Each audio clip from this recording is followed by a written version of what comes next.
Olá, meus amigos. Hoje é dia 1º de maio de 2023, Dia do Trabalhador. Quero mandar um abraço para todos os trabalhadores do Brasil.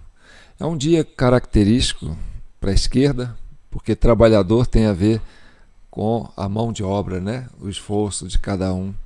Também tem a ver com a parte intelectual, com a parte de serviço, né? Com a parte de assistência, enfim. Por isso que eu escolhi esse dia para falar sobre esse tema, sabe? Por que que nós corremos um risco de uma quebra institucional? E por que que nós temos um risco de estarmos perto de um golpe militar? E aí eu vou invocar o artigo 5º da Constituição Federal, que me garante o direito, né, de manifestar a minha linha de pensamento e a minha análise aqui. Tudo que eu estou falando aqui é baseado em análise. Isso aqui você não pode considerar isso como um fato, tá certo? Isso aqui é uma análise.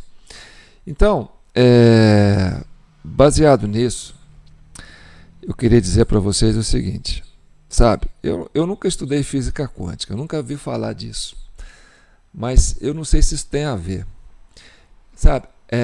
A gente consegue viajar no tempo? Será que a gente consegue viajar no passado, viajar no futuro? Você consegue, por exemplo, ir lá no passado e fuçar no passado, modificar o passado para que no presente você tenha um passado diferente do passado que a gente tinha? Sim, sim. Sempre sim. Sabe por quê? Porque a história é contada pelos vencedores.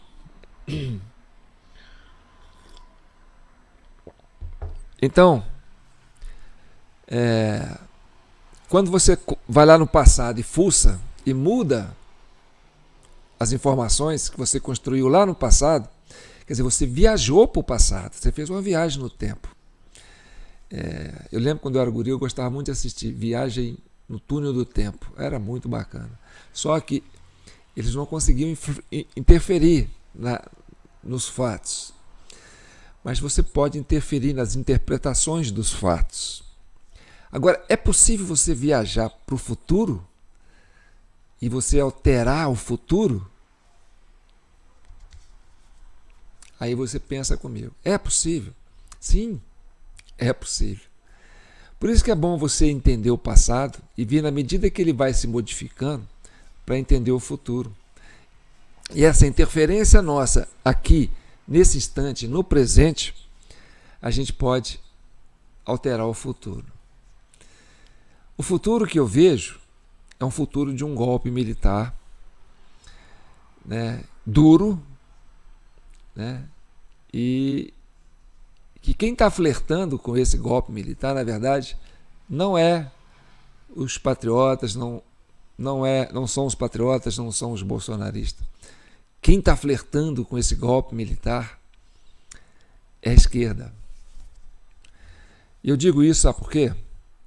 Porque no Brasil você tem o Congresso. Lá no Congresso você tem deputados que têm uma linha de centro, tem uma linha de direita, tem uma linha de esquerda, tem uma linha de extrema esquerda, tem uma linha de extrema direita. Enfim, você tem vários, né, níveis de entendimento ideológico. E a vida militar também não é diferente. Você tem um quartel, você tem umas forças armadas, você tem umas forças da Polícia Federal, você tem umas forças da Polícia Militar, que são compostas por pessoas também, seres humanos assim como no Congresso. E cada ser humano, né, leva consigo o entendimento da sociedade. Então, existe esquerda dentro do Exército? Pode existir. Muito difícil, mas pode existir.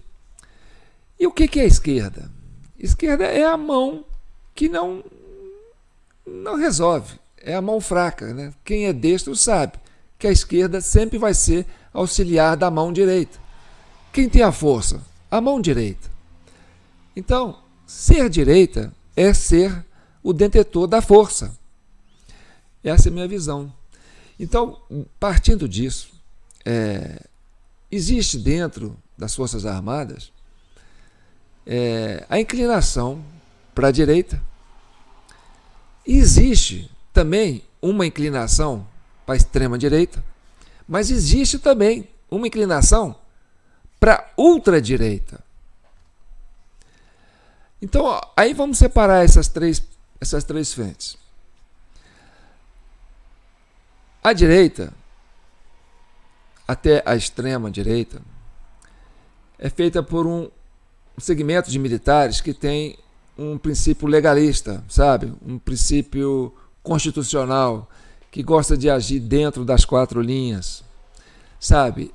São mais democráticos, aposta mais na liberdade e na constituição do diálogo dentro do parlamento.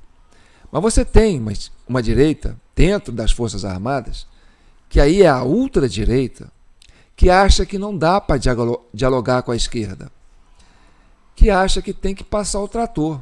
E essa linha de militares não tem muito apreço, sabe, para a Constituição, não. Até porque acha que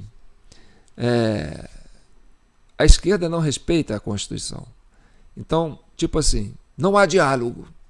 Assim como a extrema-esquerda fala, não há diálogo com os militares. Militares têm que ficar no quartéis e são feitos para ser mandados. E a ultradireita fala assim, não tem diálogo com essa esquerda, essa extrema-esquerda. Esse povo tem que prender e eliminar. Então, essas extremidades que a gente está entendendo aqui, isso pode estar hoje latente na sociedade, porque nós estamos vivendo momentos tensos. E aí, quando eu coloco, por exemplo, que você tem uma aliança entre Alckmin e Lula, que ela é muito explosiva, sabe? O Alckmin tem um ressentimento da esquerda, dessa esquerda do PT, de ter perdido, quer dizer, do seu partido ter perdido 4 eleições para presidente, e eles entendem que essas eleições foram feitas na mão grande, e só o Alckmin perdeu 3 eleições, as 2 primeiras na mão grande, e a terceira porque ele desidratou politicamente em função das práticas inescrupulosas que ele mesmo atribui à esquerda, que é um partido inescrupuloso, um partido sem limites e que é capaz de tudo para ganhar as eleições. Então, essa união, isso não tem química, é água e óleo. E aí nós vamos para o parlamento, para vocês entenderem. A gente vai começar uma CPMI. E essa CPMI, você vai ver o seguinte. Vamos entrar lá. Vou mostrar para vocês aqui. Olha aqui. Aqui nós temos o Congresso Nacional e as bancadas. Você tem aí, na Câmara dos Deputados, o PP, a maior bancada, certo? É o PP, a União, PDT, PSB, Solidariedade, Avante, Patriota, Cidadania e PSDB. Olha que o PSDB está na mesma bancada do PSB, tá certo? Essa maior bancada é de quem? É do Lula? Não, é do Alckmin. Aí depois você tem a segunda maior bancada, Republicanos, MDB, PSD, Podemos e PSC. É uma bancada de centrão, tido como centrão, tá certo? Quer dizer, ela pode ir mais para o lado do Alckmin, como pode ir mais pelo lado da esquerda, do PT, que é mais difícil, e é bem provável que ela caminhe pelo lado da direita do PL, né? Que é a direita democrática, né? Que tem o apoio dos militares, que gosta de trabalhar dentro das 4 linhas, que acha que é possível estabelecer um diálogo no Congresso. E aí você tem a quarta bancada, que é do PT, PCdoB e PV, que com 81 parlamentares. Ou seja, a soma desses 3 partidos, que já foi a maior bancada da esquerda, né, que já foi maioria no parlamento, quer dizer, na Câmara dos Deputados, hoje é menor do que a bancada do PL sozinho. O PL puro tem uma bancada maior do que essa configuração de partidos, PT, PCdoB e PV. E aí você tem, já indo para a extrema esquerda, né, a Federação Rede e PSOL, que é uma base do Lula, mas não é aquela base assim, ideológica, sabe? Não fecha certinho com o Lula. Eles dão mais trabalho do que ajuda. Enfim, e aí você tem, né, no sexto, né, uns partidos, quer dizer, pessoas que não têm assim, peso político. Aí você vai no Senado. No Senado você tem a maior bancada, União, MDB, Podemos, PDT e PSDB. E a Rede pulou para lá, certo? A Rede pulou para lá porque o Randolfo quis passar para lá. O Randolfo está vendo que o barco vai afundar, entendeu? Já está tirando dele fora. Então, ele está indo. As duas maiores bancadas do Senado e da Câmara está na mão de quem? Está na mão do Alckmin. Tá certo? Vamos entender assim? Porque PSDB no Senado, PSDB na Câmara dos Deputados. Todos os dois ali em cima, tá certo? Aí depois você tem na segunda bancada do Senado o PSD, o PT e o PSDB. Quer dizer, e o PSB. PSD, PT e PSB, que é o partido onde o Alckmin está afiliado. Mas você sabe, né, que o DNA do Alckmin é PSDB. Então ele leva o PSB com ele. E leva o PSD também. Tanto o PSD como o PSB, ele consegue arrastar para ele. Porque é meio que, PSD é meio que centrão, tá certo? Aí vai para o lado que o vento sopra. E aí você tem a terceira maior bancada, que é o PL e o Novo, com 13 senadores. E os republicanos, né? E PP com 10. Que esses republicanos também é tido como centrão, mas pode ir para o lado tanto da direita como da ultradireita. Eu classifico a situação do Alckmin hoje como ultradireita. Por quê? Porque o Alckmin aceitou fazer uma parceria com o PT, e aí que eu quero chamar a atenção para isso, sabe? Isso aí é um troço chato de falar, mas é onde está o calcanhar de Aquiles, sabe? É onde que está o prego no sapato. Essa aliança do PT com o Alckmin, que é ele foi para o PSB, mas a gente sabe que quem conhece a história política do Brasil sabe. Então, todo mundo, eu já cansei de falar, quem colocou o Lula na cadeia foi a Lava Jato. Quem coordenou a Lava Jato quem tinha peso na Lava Jato era o PSDB. Vocês têm que assistir um vídeo que eu coloquei há uns tempo atrás, está aí na minha lista, lá para baixo. Se você pesquisar, vocês vão achar, principalmente no Facebook, que fala assim, o Lula foi solto, cheguei à conclusão do que o Lula foi solto pelo mesmo motivo que ele foi preso. Ou seja, ele foi preso para que o PSDB pudesse concorrer e chegar nas eleições, porque o PSDB não conhecia o sistema da urna. E depois que não conseguiu ganhar com Lula preso, porque o Bolsonaro, né, entrou no vácuo e levou, ele soltou o Lula na expectativa que o Lula conseguisse colocar o PSDB de volta ao poder, né, poder executivo do plano federal. Então, esse acordo foi problemático, sabe? Porque foi uma forçação de barra fora de série. E isso foi dar um cavalo de pau no Brasil. Por quê? Porque constituiu todo um arcabouço político, quer dizer, um arcabouço jurídico para condenar o Lula, tá certo? E depois caçar a Dilma. Esse arcabouço político, depois que não deu certo da chegada do Alckmin ao poder, foi todo desfeito, ao contrário, quer dizer, teve que desmanchar todo o entendimento da lei. Olha que prejuízo para o judiciário, sabe? Primeiro força uma barra com as leis para prender o cara. Depois força uma barra de novo com as leis para soltar o cara.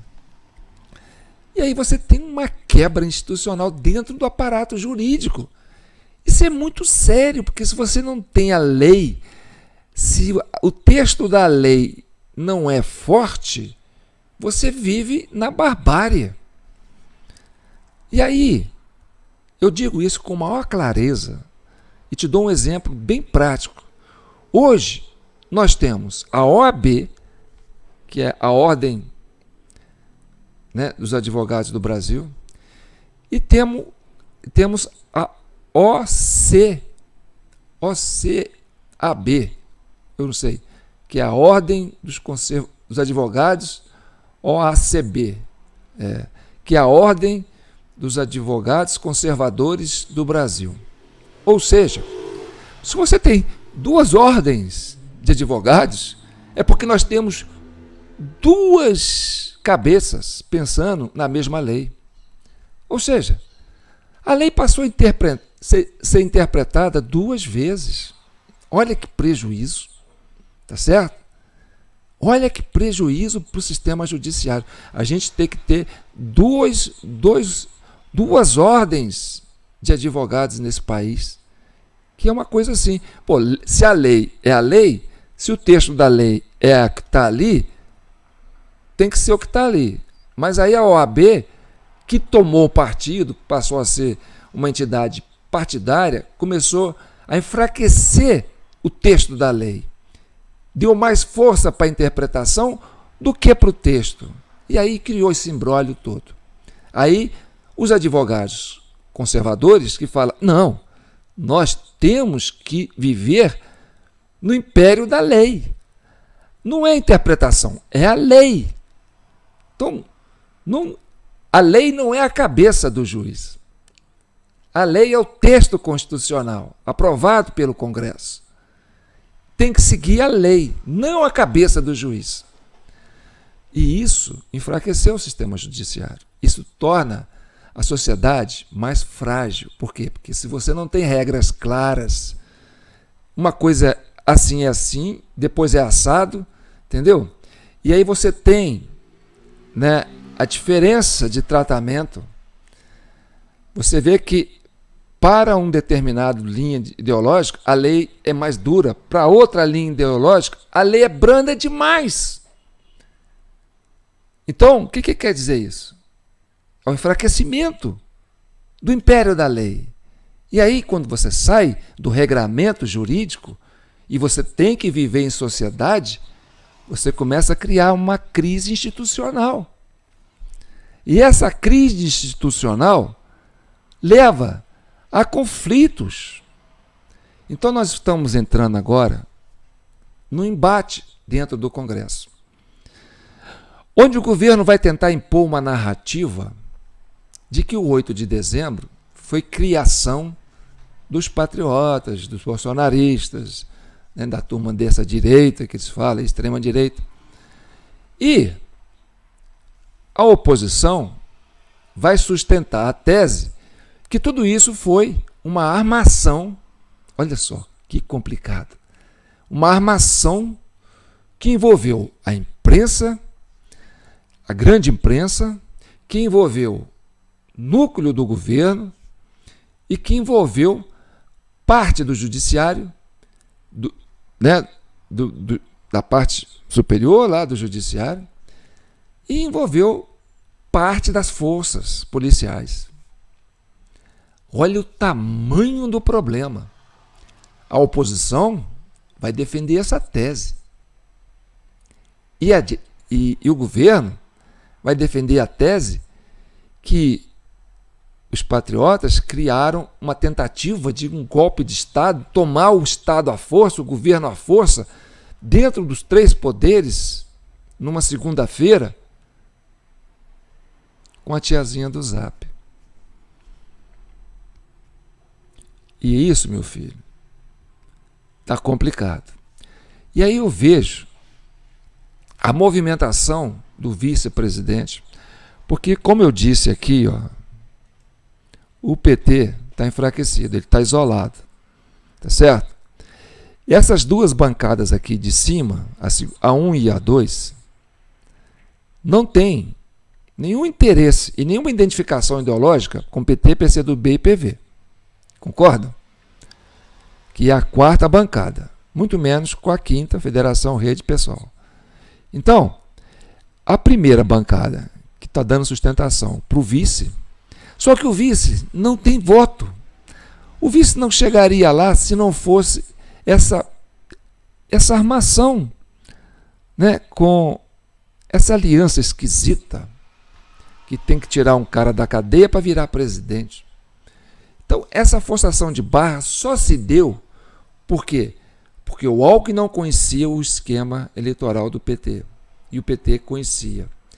E o Alckmin falou, não temos outro nome no Brasil que tenha a chance de fazer frente à presença do Bolsonaro no eleitorado. E aí, trouxe esse imbróglio para a gente. E precisava também, né, de aparelhar um judiciário para dar validade para esse acordo, sabe? Esse acordo meio esquizofrênico. E aí você tem a Justiça Eleitoral comandada, né, pelo apadrinhado do vice, Geraldo Alckmin, que fez toda uma ginástica, toda uma contorção no processo jurídico para viabilizar essa candidatura. Inclusive, aqueles problemas das blitz da Polícia Rodoviária no Nordeste, sabe? Tudo isso já foi tratado aqui na nossa Comissão de Constituição e Justiça. E o pior não é isso, não.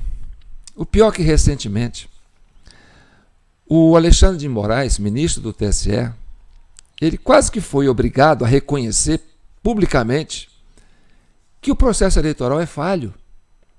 É falho porque a biometria não traz segurança para a urna eletrônica. E isso criou toda uma insegurança jurídica para sustentar a tese de que o protesto da oposição não tinha razão. Ora, a oposição sempre sustentou, Bolsonaro sempre sustentou, existe uma fragilidade no processo eleitoral. Aí aquele que criticasse a urna eletrônica, falasse que ela não era segura, podia ter as redes caídas, né, tudo mais. Só que não é agora um perfil, um bolsonarista, um jornalista de oposição, sabe, que está falando. É o presidente do TSE, Alexandre de Moraes, que admite publicamente que a biometria fragilizou o processo eleitoral. Então, baseado nisso, há que se fazer uma auditoria para ver se essa fala do ministro tem procedência. Se realmente a biometria afetou o resultado das urnas para presidente no segundo turno, e isso está cristalizado no discurso da oposição. E a direita, quer dizer, esse imbróglio aí de esquerda com ultradireita, porque o Alckmin para mim hoje é ultradireita, não é nem direita, nem extrema direita, sempre foi um homem que gosta de agir com duro, sabe? Ele gosta de colocar o aparato militar duro. Ele fez isso na época do governo dele no São Paulo, e agora ele movimenta as peças dentro das Forças Armadas. Se você parar para pensar, assistir um dos últimos vídeos meus, você vai ver que ele sozinho, sem a presença do presidente, trocou o GSI. Entendeu? O GSI foi indicado por pessoas dele. Trocou o comandante do Exército e vem fazendo modificações no generalato. Aí eu pergunto, aí que está a minha preocupação. O Alckmin, que tem uma inclinação de apoiar regime militar, porque ele é de família, ele tem no seu antepassado, ele tem parentes que foi vice-presidente do Castelo Branco, o primeiro presidente do regime militar. Então, essa proximidade que o Alckmin tem com o regime militar, até de parentesco, tá certo? Fernando Henrique também tinha na família militares. Então, essa preocupação que eu tenho hoje é se o Alckmin vai aparelhar a ultradireita do Exército, das Forças Armadas, para enfrentar uma situação de instabilidade. E onde que pode surgir essa instabilidade? Dentro do Congresso. Porque o PT não tem discurso. Ele não vai conseguir provar que foram as tiazinhas do Zap que estavam presas lá naquele ginásio, os baderneiros que fizeram aquela bagunça no Congresso. E está cheio de evidências. Já caiu o general do GSI, que era a sombra do Lula, o cargo de confiança, era o elo dele. Hoje, você tem o ministro da Defesa, que é o José Múcio, que é muito próximo do Alckmin, não é próximo do Bolsonaro, do Lula, mas é próximo do Alckmin. Votou no Bolsonaro. O Bolsonaro tem um grande apreço por ele. A questão é se as Forças Armadas vai apostar na capacidade do Congresso de resolver isso e deixar que a democracia prevaleça, ou se vai esperar o PT, a bancada do PT, fazer uma bagunça no Congresso, porque sabe que não tem como se defender, a ponto de deixar o parlamento, né, sem condições de parlamentar, e aí impor uma ditadura militar e dissolver o Congresso. Não tem diálogo, nós vamos dissolver o Congresso. E aí, meu amigo, vem a ultradireita. E essa preocupação que eu tenho, sabe, ela se mostra por quê? Porque o Alexandre de Moraes foi correndo lá no Senado, sentar com o Pacheco para colocar, né, o que ele quer que passa nessa PL que vai regular as mídias sociais. Você não consegue dar um golpe militar no Brasil, colocar uma ditadura militar, num país que tem internet, onde a opinião flui de forma natural, onde a razão se impera, onde os legalistas se posicionam, onde a verdade é cristalina, onde a narrativa não se sustenta. Se você não tirar essa liberdade da internet, você não consegue dar um golpe de Estado. E aí você não consegue impor uma ditadura militar aos moldes antigos, porque a rede social ela tem uma capacidade de resistência muito grande. Assim como teve, depois desse pré-golpe de tentar invadir os prédios dos poderes, né, para poder desmobilizar os protestos, né, do candidato Bolsonaro, que apontava para essa fragilidade da urna eletrônica. E para encerrar, para dizer que eu não estou falando besteira, eu vou deixar para vocês a fala do próprio Alexandre de Moraes. Ele mesmo vai admitir que a urna eletrônica e o sistema eleitoral, através dessa biometria, fragilizou todo o sistema. E aí nós vamos ter um entendimento disso a partir dessa fala dele.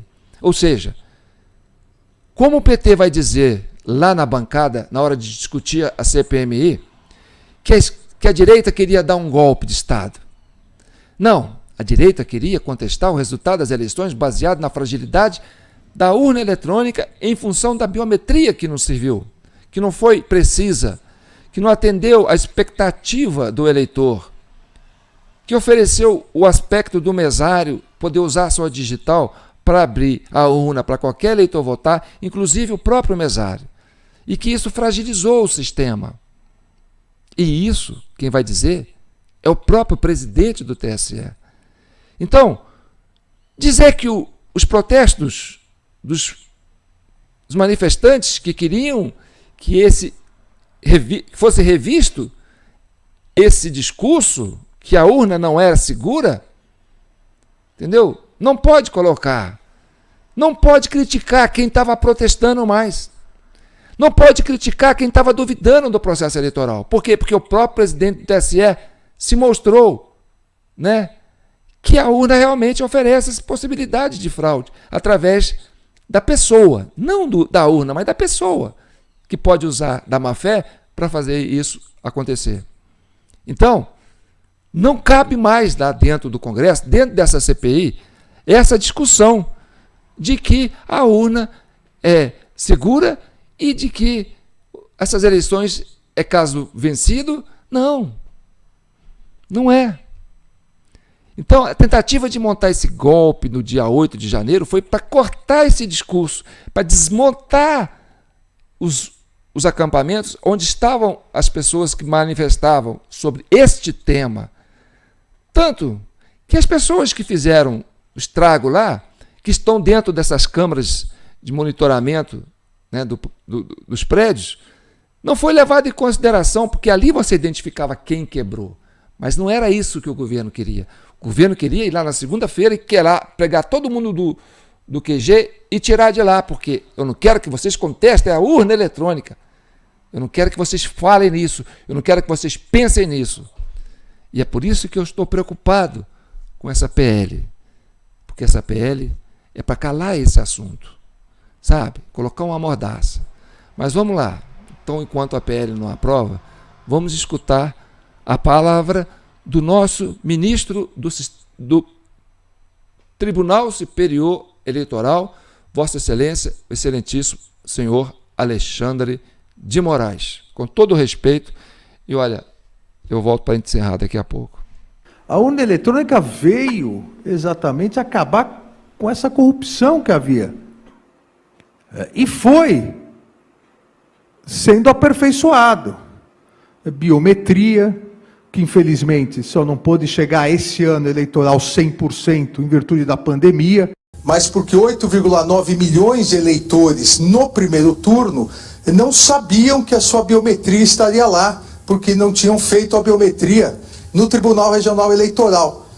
Mas sim, Detran e INSS, quando chegaram, a biometria estava, aquilo de perguntar o que aconteceu.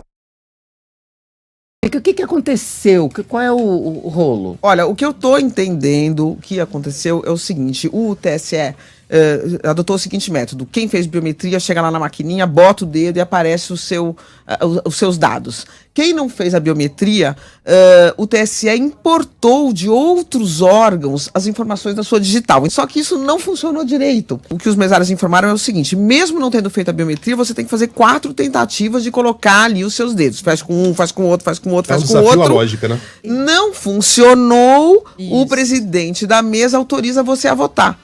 Pode ter a possibilidade de fraude em que 10 pessoas não foram votar.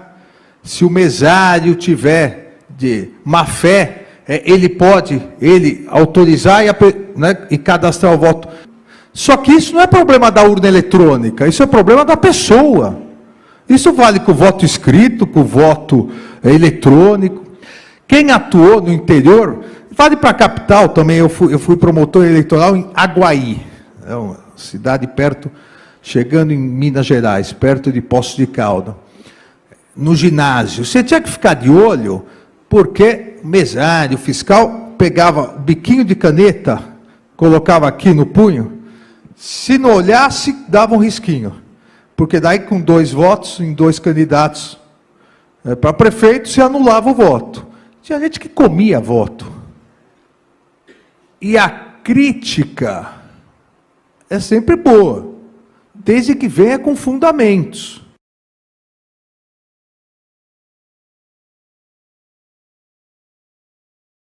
A urna possui um arquivo que é chamado de log da urna.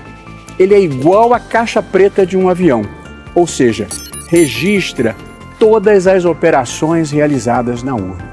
Horário em que foi ligada, horário em que o primeiro eleitor foi habilitado e assim sucessivamente até o momento em que ela for desligada. O log de cada urna é fornecido aos partidos políticos caso solicitem. Porque na hora que apareceu essas coisas na imprensa, até quando vazou, vários grupos que estão estudando esse assunto começaram a nos procurar, dizer, também achei isso, também achei aquilo. E eles, de fato, acham coisas interessantes, porque agora tem transparência, que foi o avanço do TSE, o log está publicado, qualquer pessoa vai lá, baixa o log. O negócio do log tem o documento. Então não tem dúvida, está errado. Não é minha opinião, é sua, está no seu documento. Eu só estou mostrando para você que o arquivo está diferente do que vocês disseram que tinha que ser. Outro ponto direto, urnas eletrônicas. Desde 96 a gente não observou que o mesário autoriza qualquer pessoa a votar. Nada de adiamento do término da votação. A votação termina às 17 horas, como programado, sem nenhum problema. Que muitas urnas, os votos após 17 horas, ultrapassam os 50% do total de votos. Registraram votos até as 23 horas. Essas urnas, milhares delas, também registram, segundo logs públicos das próprias urnas, uma diferença entre 6 e 10 segundos entre cada votação. Cada voto entre 6 e 10 segundos. É claro que você cria facilidade para mesários há 20 anos nas mesmas sessões. Eles já sabem quem vai, quantos brasileiros chegaram para votar e já tinham votado por eles. Se houver 5 erros em cada sessão, já são 2 milhões de votos. A gente sabe quantas vezes a gente foi votar, a nossa impressão digital não funcionou e o mesário digita qualquer código e autoriza.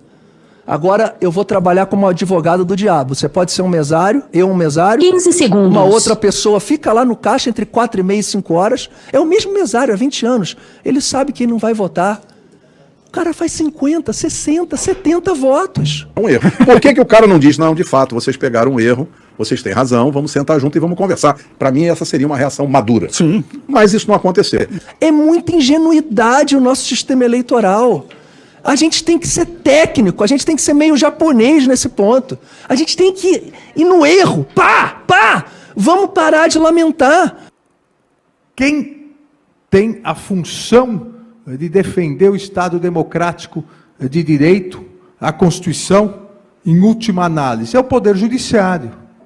Você não precisa atacar o Judiciário. Vamos cooptar, vamos trazer para o nosso lado o Poder Judiciário.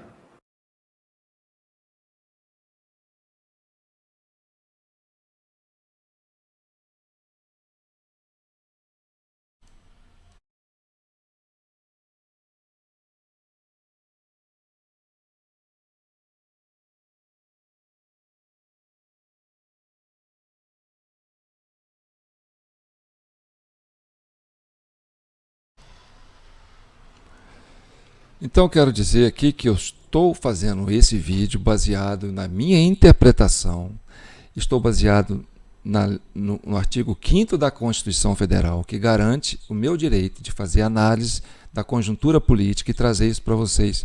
E eu falo também como presidente da Comissão de Constituição e Justiça, da Comissão Cidadã de Inquérito, né, que é uma comissão eleita por 1.500 cidadãos, que me elegeram presidente dessa comissão para falar em nome deles. Então, quem tem que defender a Constituição? Em última instância, a cidadania, o cidadão.